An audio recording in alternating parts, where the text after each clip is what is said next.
Nənəm dedi ki, bala, bu nə gündür, anquta dönübsən, yəni arıqlayıb anqut quşunu oxşayırsan da belə. Marilyn Monroe öləndən sonra qadın bədən fiqurası da oğlanlaşmağa başladı və arıqlıq başladı təbliğ olunmağa. Tanınmış adamlar var ki, arıqlamaq üçün ölürlər, həyatlarını qurban belə komaya düşürlər və xilas edilmək olmur. Məsələn, evdar qadınam, 3 uşağım var, ömrü boyu orqazm hissi keçirməmişəm. Mən nəyə üstünlük verəcəm?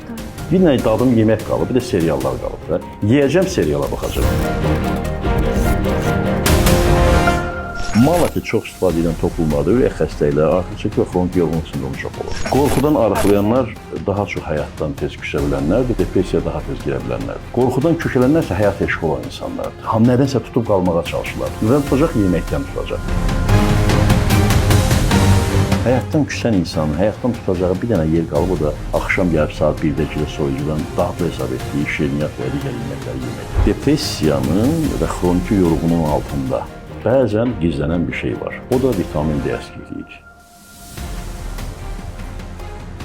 Yeməkdən həzz almaq bizim cəmaatın çox ağıllı olmasından irəli gəlir. Amma yeməyin özündən yox, qarnıma daha çox doldurmaqdan həzz almaq bu təşvişdir. Bizim bir var kebabın dadına baxdım. Bir də var ki, 5-6 tikana ötürdüm içəriyə. Deyəsəm, istəmədiyin cavab oldu.